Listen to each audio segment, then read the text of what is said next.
Durante décadas, Hollywood nos ha enseñado cómo se ve Latinoamérica. O bueno, cómo cree que se ve Latinoamérica. Por lo regular, siempre suele empezar igual. Un filtro color sepia, un aire caluroso y polvoroso, el sonido de una guitarra triste, calles de tierra, un gallo que cruza, un niño corriendo sin zapatos y, por supuesto, hombres con armas, mujeres cocinando y una atmósfera que huele a sudor, a tequila y a peligro.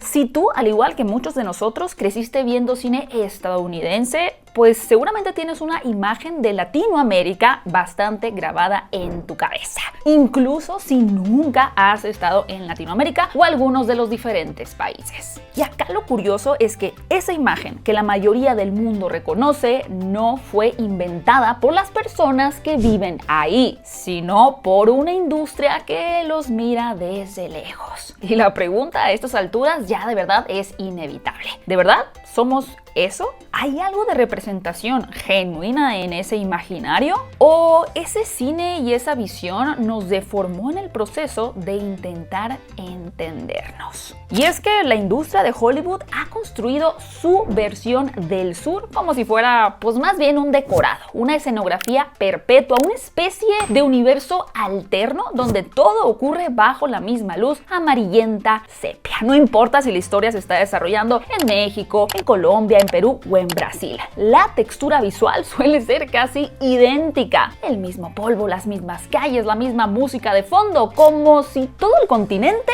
fuera un solo barrio. Pero como la mayoría de las cosas, mis queridos cinéfilos y cinéfilas, esta distorsión pues no es algo que nació de la nada, sino que tiene su historia. Habla, esta gente habla, pero ahora lo van a pagar.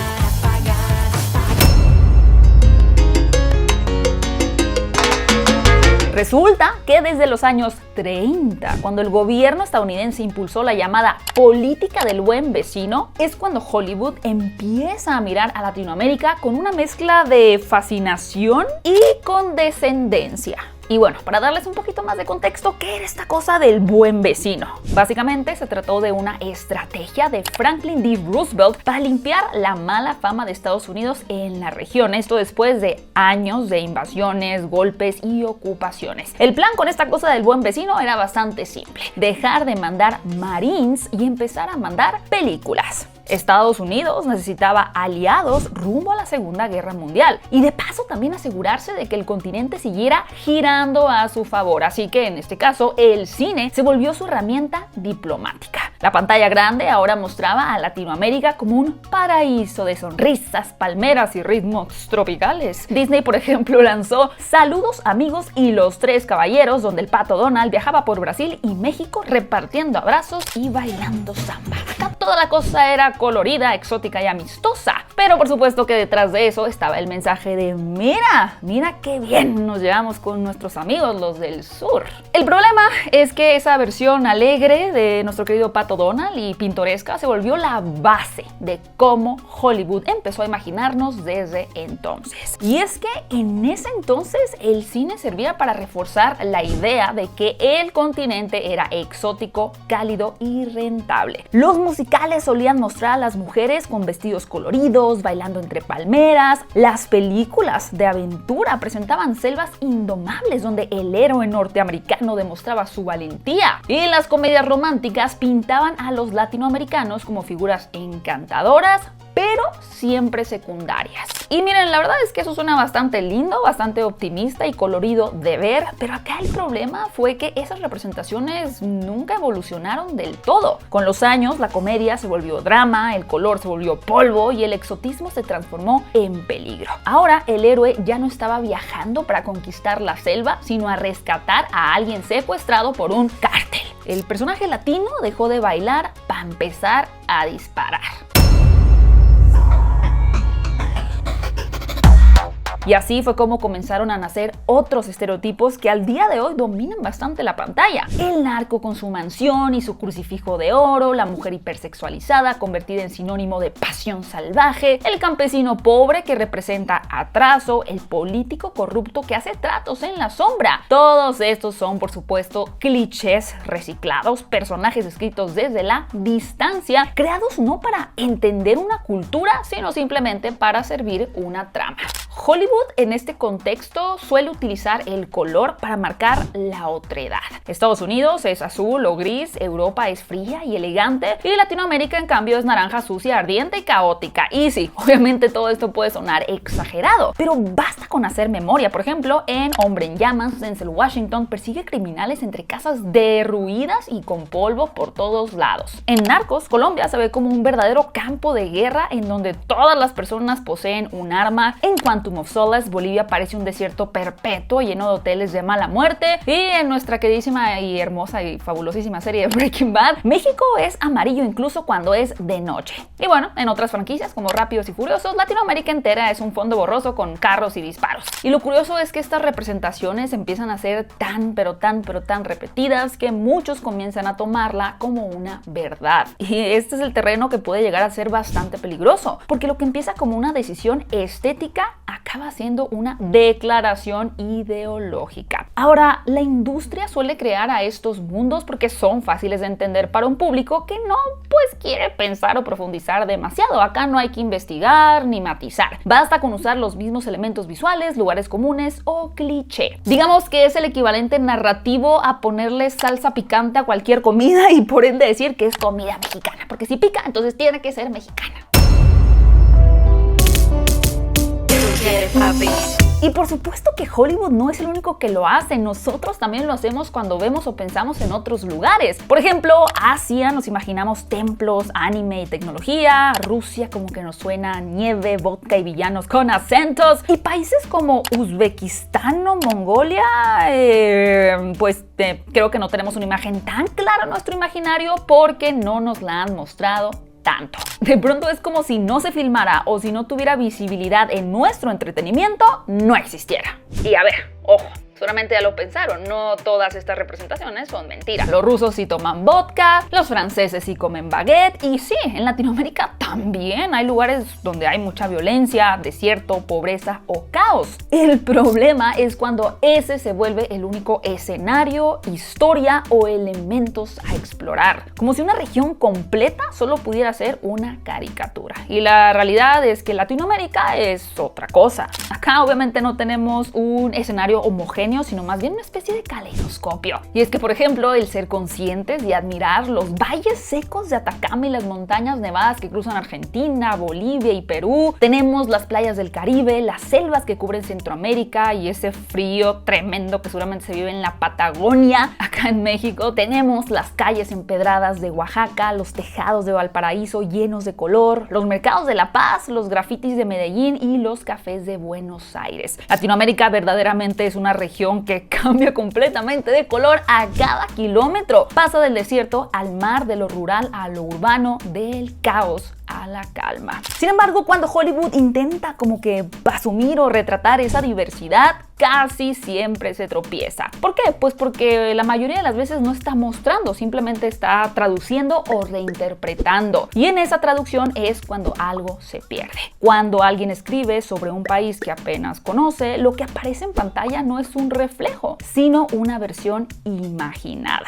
A ver, el problema no es que el cine esté inventando cosas, para eso existen, para inventar, sino que lo haga siempre desde la misma óptica. Ustedes estarán pensando las consecuencias o la problemática de tener justo esa misma mirada. Bueno, pues cuando una cultura se representa de forma distorsionada una y otra vez, esa imagen termina teniendo un peso real. Influye, por supuesto, en el turismo, en la economía, en la política e incluso define cómo otros países nos tratan y cómo nos tratamos entre nosotros. extranjeros. Y es que si la única versión de México que ve el mundo es la del narco, la frontera, pues solamente esto se vuelve un estigma. Si Brasil solamente existe como carnaval y crimen, se borra la complejidad de su arte y su historia. O si Colombia se asocia todo el tiempo a Pablo Escobar, su modernidad y su historia y cultura se vuelven invisibles. Si ustedes han tenido la oportunidad de viajar a otro país fuera de Latinoamérica, seguramente en alguna conversación o intercambio con personas, sobre todo del primer mundo, se habrán encontrado este tipo de percepción de cómo se vive en Latinoamérica. Todavía yo les voy a contar una cuando viajé en el 2008 a Francia. Varias personas de Europa de verdad estaban convencidas de que yo me transportaba en burro. Que a ver, si hay burros en México, hay personas por supuesto que usan el burro como un método de transporte, no es mi caso, pero genuinamente cuando les enseñé una foto de cómo se veía la Ciudad de México, pensaban que estaba diciendo mentiras. Es como, nah, esa no es la Ciudad de México, me estás mintiendo. Yo, no, sí es una ciudad. O sea, ellos imaginaban que todos vivíamos dentro de un cactus. Y no soy la única, hay muchas anécdotas que me han contado diferentes personas y probablemente tú tienes la tuya propia, así que déjamela saber en los comentarios.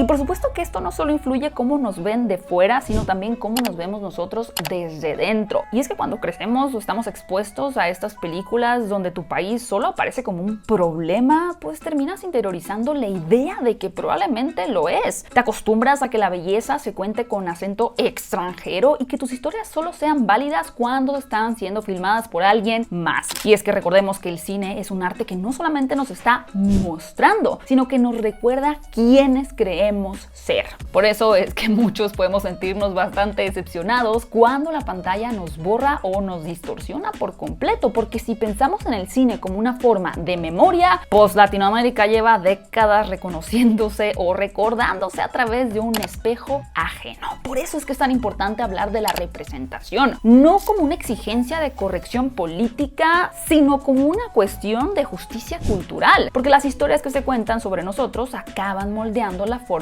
en que existimos. Ahora, afortunadamente, en los últimos años las cosas han cambiado bastante y es que verdaderamente han surgido bastantes voces que rompen los estereotipos o los clichés. En cine, películas como Tótem, una película de policías, Heroico, Cosas Imposibles o Ruido están mostrando otra cara. En series populares mexicanas como Nadie nos va a extrañar, Mentiras, El accidente o Los enviados están marcando la diferencia. Directores como Lila Avilés, Ernesto Contreras, Natalia Beristain, Tatiana Hueso o Alonso Ruiz Palacios, entre muchísimos otros más, ya no están utilizando a la región como un telón de fondo, sino como verdaderos protagonistas. Ahora, también hay que darle crédito a producciones extranjeras que lo han logrado hacer bien. Incluso Disney con Encanto. Yo creo que logró algo que pocas veces se ve y es tener una historia sobre Colombia que realmente pues se sintió colombiana. O bueno, si ustedes son colombianos, déjenme saber si lo sintieron así o si no. Pero creo que si bien no es perfecta, está hecha con bastante investigación, cariño y una comprensión genuina de la cultura. Porque evidentemente el problema no es que alguien de afuera cuente una historia sobre nosotros, sino que lo haga sin estudiar o escucharnos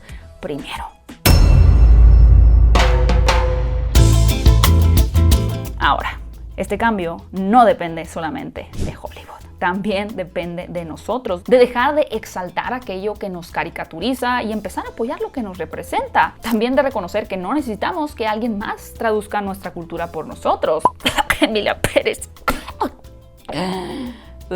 Podemos hablar por nosotros mismos. Me parece que hay toda una generación de directores, de cineastas, guionistas y creadores que lo están haciendo, desde géneros como el realismo mágico hasta la ciencia ficción latinoamericana, desde documentales sociales hasta los dramas más íntimos. Estamos construyendo otro imaginario, nuestro imaginario. Y tal vez ese pues sea el paso más importante, ¿no? El dejar de esperar aprobación externa para creer que nuestras historias valen la pena, porque sí, es innegable. Hollywood tiene poder, pero ya no tiene el monopolio de la mirada. Cada vez que alguien ve una serie colombiana, una película mexicana o una animación chilena sin el filtro amarillo, se abre una grieta enorme en esa vieja narrativa amarillenta y polvorienta. Y por ahí empieza a entrar la luz. Como es el caso también, por ejemplo, de los hermanos Ambriz con la animación stop motion Soy Franquela. Sí, está retratando un México, pero un México con un imaginario que nadie jamás había retratado.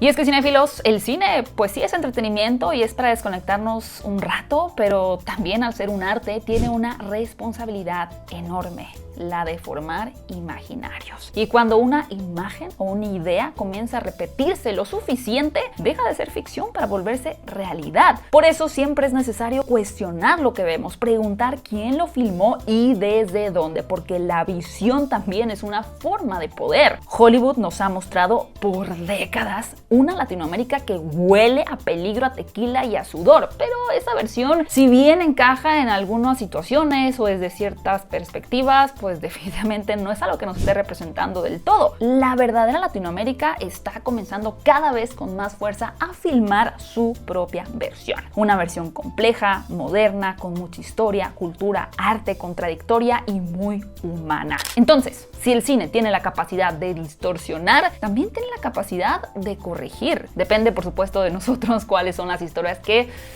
vamos a tomar, de las cuales nos vamos a apropiar y creer, porque cada vez que una cámara se enciende en nuestro propio suelo, pues la distorsión se va desvaneciendo un poquito más. Qué video tan extenso para hablar del filtro amarillo, pero pues sí, me parecía interesante la verdad este tema y es verdad, a veces sí se ve amarillo.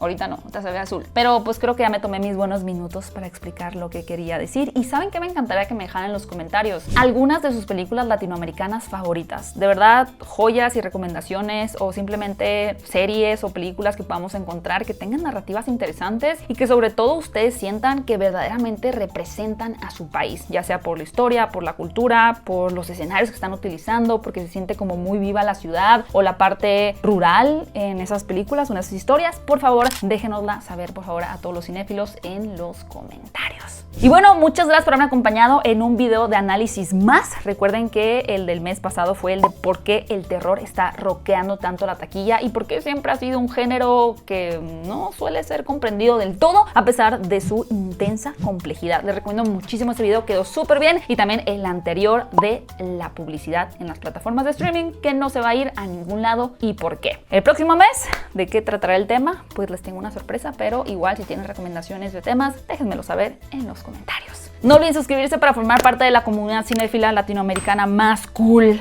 de todo el internet y seguirnos en nuestras redes sociales, en Instagram, en TikTok, en Facebook y en Twitter también me puedes encontrar. Muchas gracias por ver este video. Mi nombre es GMS con Z.